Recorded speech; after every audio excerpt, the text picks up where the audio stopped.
E na Europa, como que é essa cultura do mel lá? Pois é, primeiro que a abelha Europa já era da Europa. Então ela evoluiu na Europa.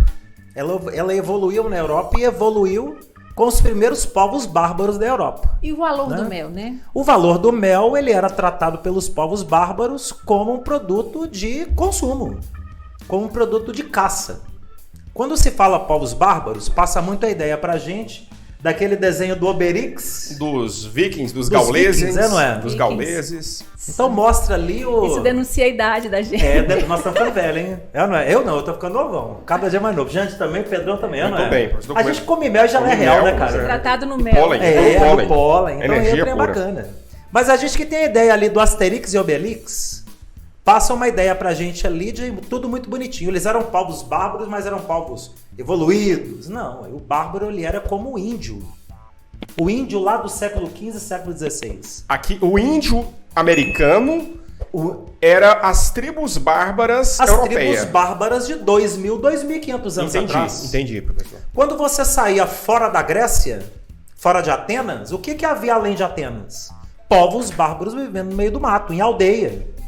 Vivendo em aldeia. Seria Quando um- você saía de Roma, o que você encontrava além de Roma? Você encontrava povos bárbaros vivendo em aldeia, aonde tinham inclusive rituais pagãos De sacrifício de de pessoas. sacrifício de pessoas, de animais, como sempre aconteceu nos primeiros povos indígenas lá do século XV, XVI, XVII no Brasil. Qual a diferença? E traçando isso para a época para a apicultura, naquela época a apicultura ainda era uma atividade extrativista lá naquela região. Para os povos bárbaros, sim.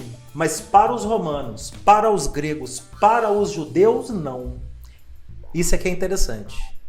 Porque a apicultura para esses três povos, para você ver o berço do pensamento ocidental, no berço do pensamento ocidental, que é o judaísmo, que é a tradição grega, que é a noção de direito romano, para os três povos que balizaram o conhecimento da sociedade ocidental, a apicultura já era tratada como técnica. Tanto é que é dado a quem? É dado aos egípcios, que foram os precursores do pensamento grego, é dado aos egípcios o pioneirismo na apicultura.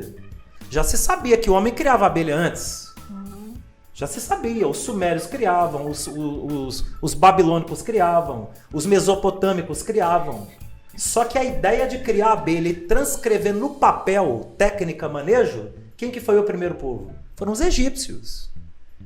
Porque é ali que foi tratada a criação de abelhas não como um modelo extrativista, mas como um modelo de quê? De técnica, de método, de forma de trabalhar. Então os egípcios deixaram isso escritos através dos papiros. E os romanos herdaram isso, os gregos herdaram isso e mantiveram essa tradição. E os judeus também. Tanto é que na época de Cristo era muito comum a criação de abelhas entre os judeus. Era extremamente comum. E eram os colmos de barro. No barro. Eram os colmos de barro. Tem alguns livros, por exemplo, o livro do José Juan Benítez, Operação Cavalo de Troia. Ele narra na história aonde o Jasão, que era um grego, ele estava passando numa região aonde era uma região de agricultura, próxima ao Rio Jordão, e aí ele cai num penhasco, que estava escuro, estava muito escuro, ele não vê esse penhasco e ele rolou no penhasco. Quando ele chegou lá embaixo, ele trombou numa estrutura de barro. Quando ele viu a estrutura de barro, ele começou a sentir umas ferroadas. Ele tinha caído no meio de um apiário. Isso é narrado no livro. Quem leu Operação Cavalo de Troia, 1. Porque o livro são 12 sagas. São 12 livros. Está escrito no 1, Pedrão. No tempo de Cristo. Já começa contando da abelha. Agora imagina, essa noção de apicultura profissional que já havia ali entre os romanos, que havia entre os judeus, que havia entre os gregos, isso só veio nascer no Brasil há 100 anos atrás. Então a gente não tem uma história cultural com a apicultura.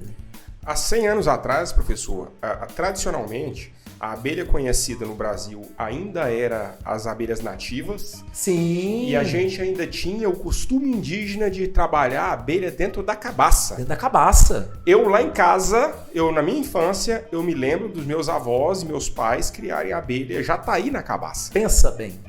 Isso há 100 anos atrás ainda era assim. Ainda era assim. Quando a gente teve ali há 100 anos atrás, apicultores que deram início a uma apicultura de fato com técnica e manejo no Brasil, foi no Rio Grande do Sul. Que a gente tem ali o Emílio Schenck, que foi realmente o precursor, o primeiro que virou e falou assim, vamos fazer uma apicultura com técnica, vamos fazer apicultura. Vamos parar de fazer extrativismo e fazer apicultura. Foi o Emílio Schenck no Rio Grande do Sul. Então isso com uma diferença de 100 anos. Só que detalhe, gente, isso no Rio Grande do Sul.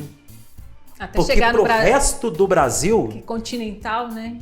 a ideia de uma apicultura profissional, ela só surgiu depois da entrada da abelha africana no Brasil, que foi já nos anos 60, anos 70.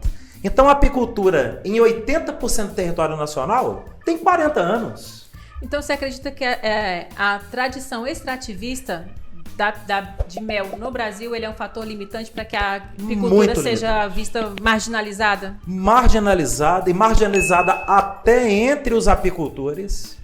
Porque o apicultor ele hoje trabalha a abelha dentro da colmeia, mas ele ainda acha que está tratando com uma cabaça. Porque a pessoa tem a colmeia, tem o fumigador, tem a roupa, tem livro, tem técnica, tem informação e não busca, não estuda, não lê.